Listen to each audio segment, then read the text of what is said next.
প্রধানমন্ত্রীর চট্টগ্রাম সফরে নালন্দা বিশ্ববিদ্যালয় প্রতিষ্ঠার ঘোষণা চায় আন্তর্জাতিক পণ্ডিত বিহার বিশ্ববিদ্যালয় বাস্তবায়ন নাগরিক উদ্যোগ।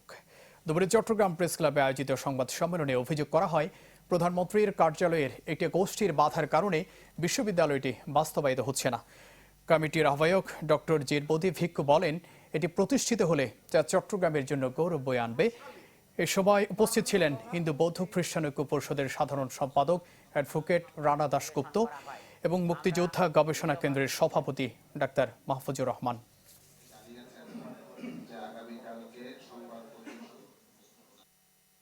এই পণ্ডিত বিহার বিশ্ববিদ্যালয়ে অতীতে অষ্টাদশ বিদ্যা শিক্ষা দেওয়ার ব্যবস্থা ছিল, এখানেও সেই সার্বজনীনভাবে শিক্ষার ব্যবস্থা থাকবে।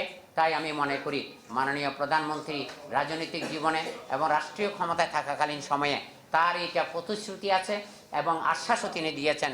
মাননীয় প্রধানমন্ত্রীর নজরে আনার কোনো উদ্যোগ প্রধানমন্ত্রীর কার্যালয় থেকে না হবার কারণে সেখানে আমরা মনে করি প্রধানমন্ত্রীর যে অনুমোদন, এই অনুমোদনটি আটকে আছে।